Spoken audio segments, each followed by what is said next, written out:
Sabe o que Jesus está dizendo aqui? Pedro, quando tu te converter, você vai pensar menos em ti e mais no próximo.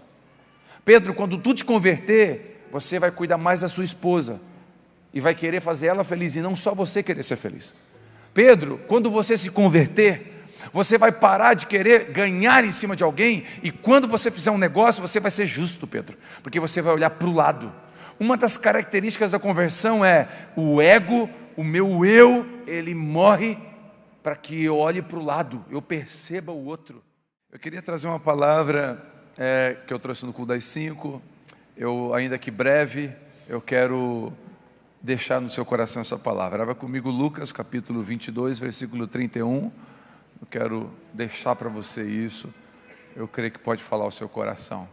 Quem crê que, ainda que nós temos uma liturgia, e ela é uma bênção, quem crê que o Espírito Santo ainda é livre para fazer o que quer no culto? Quem crê de verdade, diga amém. Então o nosso culto pegou um rumo um pouco diferente, mas estamos em paz porque o Espírito Santo está conduzindo, amém? Mas eu quero deixar essa palavra, eu creio que pode falar ao seu coração. Lucas 22, 31 diz assim: Simão, Simão, eis que Satanás já recebeu autorização para peneirar você como trigo. Eu, entretanto, roguei por ti para que tua fé não se esgote. Pois tu, quando converterdes, fortalece os teus irmãos. Mas Pedro replicou: Senhor, eu estou pronto a ir contigo, tanto para a prisão como para a morte. Contudo, disse Jesus, eu te asseguro, Pedro, que antes que o galo cante, hoje, 3 vezes, você vai negar que me conhece. Amém. Que o Espírito Santo traga luz e clareza sobre esse texto, e a palavra de Deus possa cair no meu e no seu coração como terra boa, amém? A palavra de Deus é uma boa semente, e que o meu e o seu coração possamos ser a terra boa, que vai dar frutos na estação correta. Bom, esse texto você conhece, é Jesus que fala com Pedro, e Jesus chega para Pedro e fala: Pedro, Satanás veio falar comigo e pediu uma autorização. Para quê? Para te peneirar. E aí Jesus, que eu estou parafraseando, né? E aí Jesus, tu não deixou, né? Não, eu deixei sim. Ele vai te peneirar. E eu orei por ti, para que a sua fé não se desfaleça, para que você não venha sucumbir na fé. E aí Pedro: Senhor, nunca, não tem jeito, eu vou contigo, eu estou pronto, pode vir Satanás, eu vou para a morte, eu vou para a cadeia. Aí Jesus fala: Pedro, hoje mesmo, Pedro, o galo vai cantar e tu já vai ter negado 3 vezes. Baixou a bolinha do Pedro. O que esse texto tem de ensino para mim e para você? Primeiro, que todos nós aqui temos um pouquinho do Pedro, ou muito do Pedro, ou tudo do Pedro. Todo mundo tem um pouquinho. Que Pedro é esse? É o Pedro bipolar. É o Pedro que nós vamos sair daqui do culto, vou jejuar, vou orar, e Jesus, conta comigo. Jesus olha para o lado: cadê? Não, Jesus, olha, ninguém te mata. Rapaz, te afasta de mim, Satanás. O mesmo Pedro que ouviu de Jesus segundos antes: Pedro, não foi carne nem sangue que te revelou, foi Deus. Pedro, a tua boca agora foi usada por Deus. Minutos depois, ele está sendo repreendido. Afasta de mim, Satanás. Esse Pedro que tem um desejo de fazer a vontade de Deus, e na outra semana tem desejo de ficar rico. Tem desejo de ir para a África em missões, na outra semana tem desejo de casar e ir para um canto e nunca ver gente. Esse Pedro, ele tem uma dificuldade, a espiritualidade dele trabalha como uma montanha russa. Ele está bem, mas ele não está bem. Esse Pedro, ele tem características nossas. Às vezes a gente é assim, a gente não é tão constante naquilo que a gente quer fazer, não tão firme naquilo que quer realizar, e a gente vacila entre vontade nossa e vontade de Deus, e a gente oscila como num barco, entre as ondas de Deus e as ondas do inimigo, e a gente por vezes dá a nossa boca para o diabo, quando usa, por exemplo, para maldizer um irmão. A Bíblia fala que isso é emprestar a boca para o diabo. Então, às vezes a gente está abençoando os nossos filhos: filho, eu te abençoo, na outra semana, seu desgraçado, fala o que não deveria, sai uma palavra torpe. Esse Pedro, ele está com Jesus, ele quer Jesus, ele vem na igreja de Jesus, ele entra no barco de Jesus, ele faz milagre com Jesus, mas ele ainda não está convertido. tem alguns Pedros dentro da gente que ainda não estão convertidos. Alguns já converteram, mas tem uns que ainda não converteram. E Jesus está censurando Pedro. Pedro, você ainda não é convertido. Você ainda não se converteu. Você está na igreja, Pedro, você é evangélico, você tem um adesivo no carro, você já até batizou, Pedro, mas você ainda precisa se converter. Porque a conversão é um novo nascimento. Então, e quando Jesus fala assim, todas as vezes que Jesus fala Simão, Simão, toma cuidado quando ele fala 2 vezes seu nome. Porque todas as vezes que a Bíblia fala 2 vezes o nome, vem bronca depois. Marta, Marta. Simão, Simão. Jacó, Jacó. Quando ele fala 2 vezes, vai vir uma correção na sequência. E aqui ele está dizendo Simão, Simão, e vai vir a correção. E a correção veio. Pedro viu, fez milagres, recebeu milagres de Deus, a sua sogra foi curada, ele viu milagres acontecer, mas não transformaram Pedro. Você corre o risco de ver milagres acontecer na sua casa, na sua família, no seu casamento, e você não ser transformado. Porque milagres não transformam. O povo no deserto viu milagres e não creu, foi incrédulo.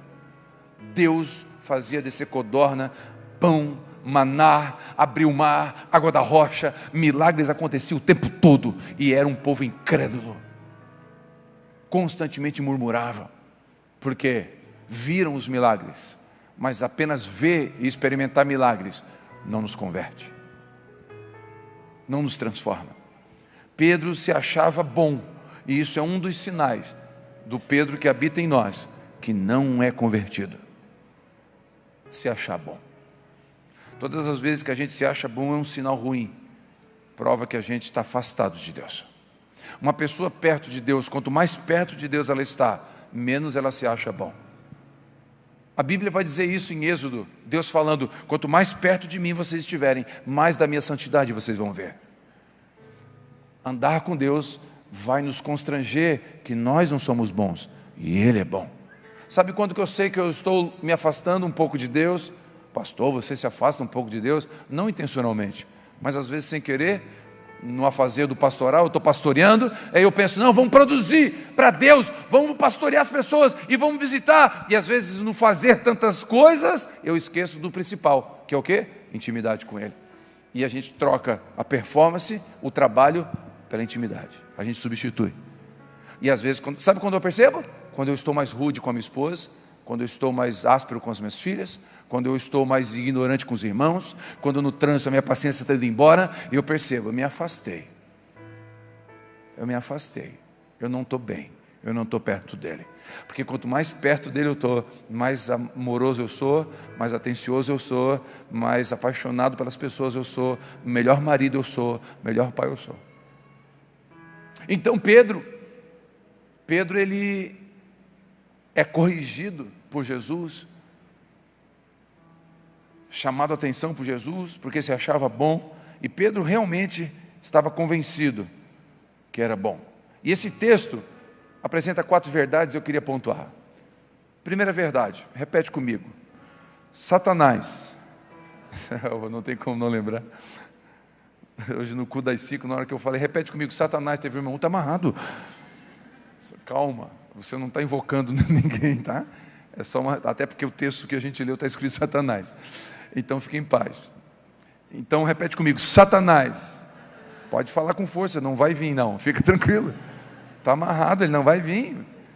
Pode repetir com força, repete comigo, Satanás. Agora mais forte ainda, não tem poder, nem autoridade. Então a primeira coisa que eu aprendo no texto, Satanás só faz qualquer coisa se o Pai permitir. Jesus disse, Satanás pediu autorização, e eu autorizei. Então o diabo não faz nada, ele não tem poder nenhum sobre a sua casa. Posso ouvir um amém? Então, se você, quem tem filho? Se o seu filho quebrar o vidro do carro do seu vizinho tem direito de dar pegar um chinelo e bater nele? Por quê?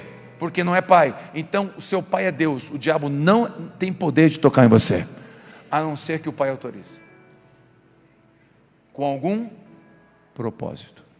E aí Deus tem propósito. Já dizia algum pensador cristão, que o diabo é o diabo de Deus. O diabo trabalha na corrente, é um funcionário de Deus. Deus é que comanda, não o diabo. E deixa eu dizer uma coisa, não existe uma queda de braço assim, ó, Jesus e o diabo. Aí você ora, Jesus ganha. Você esquece de orar, Jesus perde. Jesus já venceu o diabo e os seus anjos de uma vez por todas. Não tem essa guerra, irmãos. Eu estava falando para uma pessoa que veio pedir orientação: pastor, lá em casa, o meu marido, o demônio está manifestando no meu sobrinho, eu sei, falando. Eu falei: escuta, quando na sua casa você entrar, aponta as mãos para as paredes, janelas e portas e fala: Satanás, aqui você não tem lugar, porque quem reina e governa aqui é Cristo. Ponto. Ponto final. Ele não tem poder. Então não tenha medo de nenhuma estratégia do diabo. Confie na soberania de Deus. Primeira coisa que esse texto ensina: Satanás não tem autorização, só se Deus der, só se Deus permitir, por algum motivo. Segundo, repete comigo: Deus nos ama, por isso nos corrige. E o texto diz: Satanás vai te peneirar como um trigo. O que é isso? Correção. Pedro foi peneirado para tirar o que não era trigo, para expor o que tinha dentro de Pedro. A peneira separa, mostra, limpa. A crise só revela o que temos dentro. Você já viu essa cena? Se você nunca foi da roça, mas você já viu alguma cena, talvez no YouTube, alguma imagem de uma pessoa peneirando feijão, por exemplo, separando o feijão ou o próprio trigo. É uma peneira e ele joga, sim ou não? Joga, e algumas pessoas assopram, ou outros ficam com um ventilador, ou no vento faz isso. Para quê? Para que quando ele jogar a palha, tudo que é palha sair. E olha que interessante, o trigo é pesado, o joio não. O joio é leve. Então quando joga para cima, o joio está junto, mas quando o vento passa, o joio sai. Deus permite o vento na sua vida para tirar o joio da sua vida. Deus está tirando o joio. E talvez aquela pessoa que você está querendo chorar pela vida dela, que ela foi embora, era joio. Para de pedir pelo joio, não deixa o joio. Você está chamando para o joio voltar. Ah, mas eu amava o joio, e não é bom para você. A porta que Deus abre, a gente agradece na hora. A porta que Deus fecha, a gente agradece depois. A Vivi é um exemplo. É um exemplo. Quando eu conheci ela, ela namorava um menino. Antes ela namorava, ela terminou esse namoro e me conheceu, ficou loucamente apaixonada por mim. Loucamente. Eu dizia: menos, deixa eu respirar. Meu filho, de longe ela não viu muito, mas quando chegou perto viu os olhos verdes. De longe ela nem quis. E aí a gente namorou. O ex foi. 10 anos de casado, um dia estava num restaurante, eu lembro, encontramos ele, mal acabado, fraco na aparência. Não é? Praga de farol, uma coisa assim ruim mesmo, uma coisa ruim. Eu olhei assim: olha lá. Aí eu falei para ela: olha o que Deus te livrou. Olha ali, agradece a porta que Deus fechou lá atrás. Daí ela assim: se eu casasse com ele, você seria igual a ele e ele seria igual a você. Não falando, não, estou brincando. Não é tudo isso também não, mas ela quis dizer que, entendeu, né?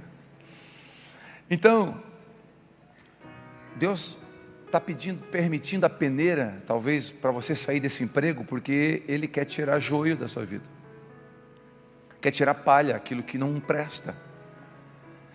Essa confiança é importante, porque dias de peneira são dias doloridos, são dias difíceis de lidar, não são dias bons, são dias que a gente chora muito, porque a peneira ela não é legalzinha, ela vai tirando mesmo, ela vai mexendo com a gente, tira do conforto. A gente não está orando muito, o filho fica doente e a gente começa a orar. A peneira é difícil. A peneira às vezes mexe com coisas que a gente ama, inclusive. A peneira sacode a gente. E Deus falando: Satanás vai te peneirar, vai te jogar para cima, Pedro. O vento vai passar e eu vou tirar a palha, eu vou tirar o joio. Jesus tem vários instrumentos de cura, um deles é a peneira. A peneira, ela assim como para extrair o óleo, a azeitona é prensada para extrair o trigo, somos moídos, e a peneira é um processo de nos moer, Então, primeira coisa que eu aprendo: Satanás não tem poder. Segunda, Deus nos ama, por isso nos corrige. Terceiro, há diferença entre convertido e convencido. E eu quero só que você se autoavalie, por favor. Não seja juiz de ninguém, mas seja juiz de você mesmo agora. Às vezes nós somos só convencidos. Tem áreas da nossa vida, ou talvez a nossa vida toda é só de convencimento, mas não é de conversão. A gente não nasceu de novo. A gente realmente não mudou. É só uma religião. Só alguém convertido tem olhar para o lado. Olha o que Jesus falou: Pedro, quando tu te converter, olha os seus irmãos, cuida deles. Eu vou dizer, uma das coisas que mostra uma pessoa que não é convertida é o egoísmo. Sabe o que Jesus está dizendo aqui? Pedro, quando tu te converter, você vai pensar menos em ti e mais no próximo. Pedro, quando tu te converter, você vai cuidar mais da sua esposa e vai querer fazer ela feliz, e não só você querer ser feliz. Pedro, quando você se converter, você vai parar de querer ganhar em cima de alguém, e quando você fizer um negócio, você vai ser justo, Pedro, porque você vai olhar para o lado. Uma das características da conversão é o ego, o meu eu, ele morre para que eu olhe para o lado, eu perceba o outro. Uma das coisas mais lindas da conversão, inclusive, é a entrada para a comunhão do corpo de Cristo, onde você vai ter que dividir a ceia, onde você vai ter que dividir a vida. E congregar, irmão, às vezes é chato, porque as pessoas vão estar perto de mim e vão ver os meus defeitos. É mais fácil ficar em casa. Aqui eu sou julgado, aqui eu sou avaliado, aqui eu sou constantemente vigiado. É mais fácil eu ficar em casa, é mais fácil eu não estar aqui. Então, a conversão vai me levar a olhar para o lado, a perceber. É interessante isso. Quem tem apenas religião, normalmente vem para a igreja para buscar a bênção, mas quem se converteu, busca ser uma bênção. Tem muita gente que vem aqui só para receber uma bênção domingo, mas não busca ser uma bênção na segunda. Quem nasceu de novo, quem se converteu, vai pensar assim: como, Deus, que eu posso ser uma bênção? Eu sei, quando Deus me pegou, e Deus transformou meu coração, Ele mudou até as minhas orações. É verdade. Eu lembro, eu contei aqui, que na virada do ano, eu sempre tinha uma lista de pedidos, e uma folhinha com Deus me dá carro, me promove esse ano, e sabe, Deus mudou até isso. Olha que coisa linda, o que Deus faz com a gente. A minha lista mudou de 2010 para 2011. O Espírito Santo falou: estou convertendo, tirando esse eu gigante que tem dentro de ti aí. Eu quero, eu preciso, eu. Aí eu botei 3 pedidos: ser o melhor marido para minha esposa, ser o melhor pai para minha filha, ser o melhor cristão para o meu irmão. Meus 3 pedidos não tinham a ver mais comigo, tinha a ver com o outro. Prova que o Espírito Santo começou a me transformar de verdade. Porque só entre nós, o mundo, ninguém pensa em ninguém. É cada um por si. Poucos param para pensar no outro. E o cristão é diferente. Ele é sal e luz. Por quê? Porque converteu. O coração dele não é mais dele, é do Senhor. Quando nascemos de novo, trocamos a mentalidade de mendigos e pedintes e nos tornamos doadores. Estou pronto para ir contigo até a morte. Não está não, Pedro. É só uma fala. Nós estivemos no Descende lá. Que movimento, que momento lindo. É uma honra para mim, para a Vivi estar lá. Meu Deus, poder estar participando daquele evento. Eu até teve um momento ali que eu me emocionei, sentadinho, vendo a Vivi. A Vivi, deram para a Vivi aquele tempo, 15 minutos para poder falar. E eu ia completar a fala dela com uma oração. E aí a gente combinou ali direitinho, a Vivi estava subindo. Quando ela foi subir para ministrar, eu lembrei das 4, 5 mulheres que ela cuidava, lá em casa, há 20 anos atrás. Eu lembrei dos 5 membros que eu tinha na igreja de Treviso, e eu estava olhando aquele estádio com 50 mil pessoas, e eu estava me emocionando ali. Eu lembrei: Deus, disso tudo, o mais importante é a tua presença, porque se o Senhor não estiver aqui, eu prefiro estar com 5 pessoas lá no Treviso. É a presença dEle, é a presença dEle que vai te levar. Então, quando você tem um coração para Cristo, você não fica achando que você vai conseguir. Você sabe que não consegue. Vou contigo, Senhor. Não vai não. É só fala. E aí eu vi um monte de gente, jovem orando lá, adorando. Glória a Deus por movimentos, que Deus levante movimentos fortes, pontuais e precisos, como descende de tantos outros. Mas tem que ter uma resposta depois daquilo ali. Tem que ter uma resposta, senão é um Pedro dizendo, estou contigo. Não está não. Não, Jesus, não. Esse Pedro bipolar, esse Pedro que fala, mas não corresponde, é esse Pedro que Jesus está falando com a gente hoje, dizendo, eu preciso converter esse Pedro, para que ele fale menos e faça mais, para que ele prometa menos e faça mais, para que ele pare de mostrar muito e fazer mais do que mostrar. Uma das coisas que Deus tem falado muito comigo é isso: silêncio, filho, fale menos. Pare de mostrar, pare de tentar mostrar, fale menos, cumpra mais, projete menos, execute mais, diminui o número de projetos, mas cumpra os projetos que você tem, execute. A gente vira o ano e faz um monte de promessa, para de se torturar, não faz um monte, faz uma ou duas e cumpra, seja fiel em duas, em uma. Então, quem é convertido acha que alcança algo de Deus por mérito. Quem é convertido é convencido pelo Espírito Santo que precisa de Deus. Homens e mulheres convertidas a Deus sabem que são fracos, pequenos e limitados, mas confiam que servem num Deus forte, grande e ilimitado. Quarto, Deus permite que os nossos achismos, orgulho e prepotência se frustrem. Guarde isso. Deus permite que os nossos achismos, projetos, orgulho e prepotência se frustrem. Contudo, disse Jesus, Pedro, hoje ainda, tudo que tu está falando vai cair por terra. Por quê, Senhor? O galo vai cantar, tu vai me negar 3 vezes. Não, nunca. Vai sim. Vai sim porque eu sei e tu não sabe. Vai sim porque eu sou bom, tu não é. Vai sim porque eu cumpro o que eu digo, tu não. Vai sim porque tu é fraco, eu sou forte. Vai sim porque tu não consegue, eu consigo. Vai sim, Pedro. Vai sim porque eu estou dizendo que vai acontecer. O que eu digo acontece. O que tu diz normalmente não acontece. Então, me escuta. Os teus planos não são nada perto dos meus. Eu cumpro o meu propósito na tua vida, Pedro. Você vai me negar. Deixa eu te abençoar com isso. Talvez tudo que você precisa amanhã é uma frustração. Porque a tua esperança está no lugar errado. E a frustração é uma bênção, porque coloca os nossos olhos no lugar correto. Talvez tudo que muitos de nós precisamos no Brasil, que a igreja do Brasil precisa, é uma frustração com políticos de estimação.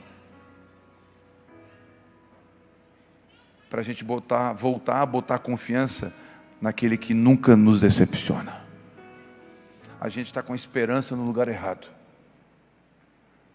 Nós temos que votar, somos cidadãos, e votar consciente, dentro dos valores que a gente acredita, ponto. Mas a minha esperança não está em ninguém que vai sentar esse ano lá. A minha esperança está em Cristo. A sua esperança não pode estar no seu marido, na sua esposa. Não pode estar nos seus pais, nos seus filhos. A sua esperança, a sua convicção é em Cristo. Eu te abençoo para que, se for preciso, a frustração seja uma boa pedagoga na sua caminhada cristã. Eu já me frustrei com muita gente. Isso não me matou, me amadureceu. Homens bem-sucedidos no campo dos negócios se frustraram. Todo homem, todo empresário bem-sucedido que eu conheço se frustrou. A frustração é uma bênção. Eu oro, Pedro, para que você não pegue nada, para que você se frustre, para que os seus planos não deem certo, Pedro, para mostrar que você não é bom, eu sou. Só para mostrar que sem Ele não somos nada. Mesmo sabendo que o negaremos, Ele investe em nós, acredita em nós. Mesmo sabendo que pecaríamos, Ele morreu por nós e nos amou. E a minha oração nessa noite, eu fui mais breve aqui na palavra, né, porque para me respeitar um pouco do horário, porque a gente foi mais, Deus se manifestou no nosso meio diferente, mas eu quero te abençoar com isso, que o Senhor recebe essa palavra, eu quero te abençoar com isso, que o Senhor possa nos tirar do engano, da autoajuda, para que possamos buscar a ajuda do alto. Que o Espírito Santo nos arranque da ilusão da religião, da bênção por mérito e nos coloque debaixo da graça. Que possamos ter uma mente de filhos, não de empregados, de convertidos, não de convencidos. Eu te abençoo, que os tombos e peneiras de Deus nos leve à conversão do nosso coração de pedra para um coração de carne. Quem recebe isso em nome de Jesus? Se você está passando por alguma peneira, descanse, porque Deus não perdeu o controle da sua vida. Guarde essa palavra de esperança no seu coração. Fica de pé em nome de Jesus.